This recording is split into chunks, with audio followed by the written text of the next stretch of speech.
This is E-Man Booze. Listen up, mateys. We got a great story to tell you tonight about Lyon Distilling. They're a new craft distillery that opened the doors in November last year, and they're located in beautiful St. Michael's, Maryland, on the banks of the Chesapeake Bay. And they're producing some of the greatest rums this side of the Mississippi River. And they also make a rye whiskey, which is a reintroduction of a spirit that was made in Maryland for many years before Prohibition. And they're making a new make, which is kind of like a moonshine. But tonight we're going to focus on the rums because we couldn't get the other spirits. You see, Lyon is so small, there's such a micro distillery, and they're making some dynamite artisanally based spirits, but the equipment they're using only allows them to make about 100 bottles a week, and I want to show you what that equipment looks like. So let's get the old iPad fired up here, and let me show you what this stuff here looks like. Alright, here are the three 26-gallon Hillbilly Steels. Here's a close-up picture of it.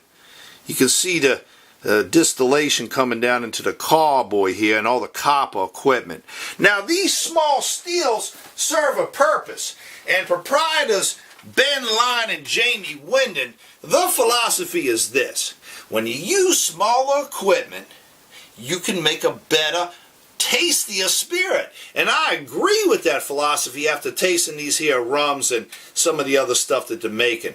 So I'm super excited about it, and I'm very happy that we had a chance, my wife and I, to go down there and pal around with them and tour the distillery. And if you're in St. Michael's, Maryland, call them up, pay them a visit. And if you're coming from far away and you want to buy a bottle of rum, let them know so they can sandbag you one. Alright, now, let's get the clear into the glass and the dark rum into the glass as well.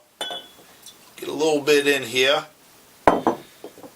Now, the dark rum, let me say something about that. It's dark not because it's aged in a barrel. It's dark because Ben whips himself up some caramel, some fresh caramel from the organic cane sugar that he uses in this rum here.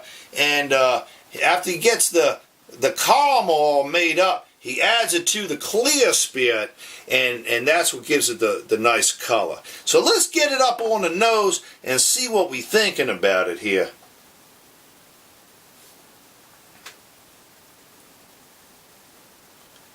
You can smell the sugar and the cane, the molasses. You're getting a nice yeasty note jumping out of the glass here at you too.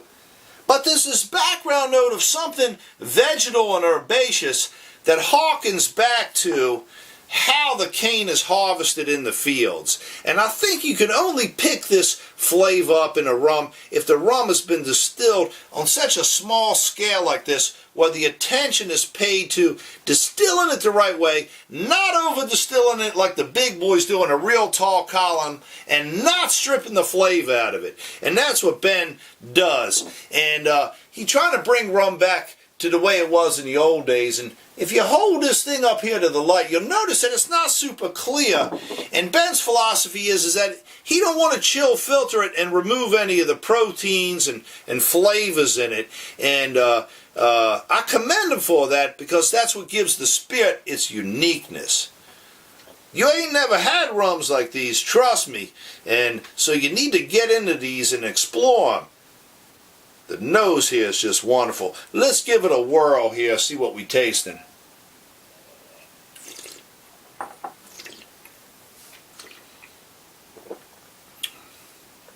The mouth feels great, first of all. 90 proof, so it's a little warm.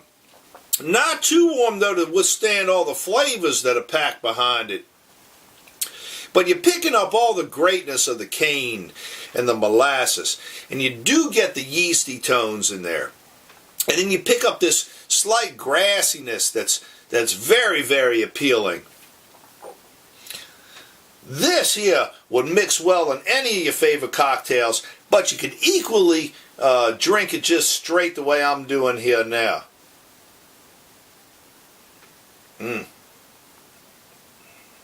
These are remarkable.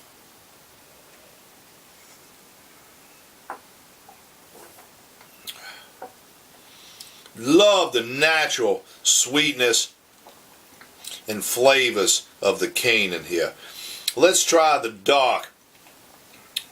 The color here is crazy. I love it. Copper penny. Got some decent legs coming down the side. On the nose, way different. You still pick up all the scents that you get over here, but then you're getting some of the caramel tones from the caramel that he adds into it. So what I mean by that? Well, if you've ever made fresh caramel on the stove top, you know right when the sugar starts turning from clear to brown, you know, it starts emitting this not burnt, but like caramelized sugar note.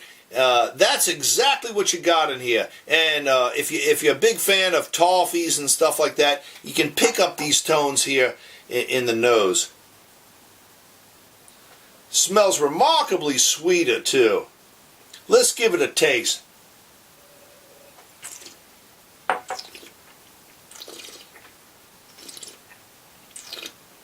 And it is sweeter.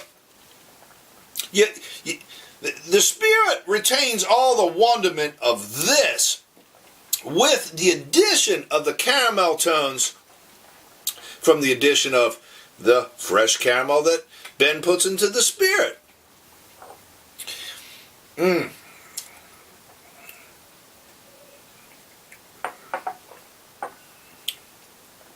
This will make some dynamite cocktails here.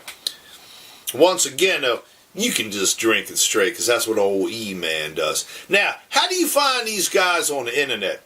Well, they don't have a regular website, but if you subscribe to Facebook, or if you have a Facebook account, go on to Facebook and type in Lyon, Lyon, Distilling, and you can like the Facebook page and go through and see what they're up to, and they give you a lot of information on that page. And you certainly can check me out. I'm E-Man Booze. I do a lot of craft spirits reviews on YouTube.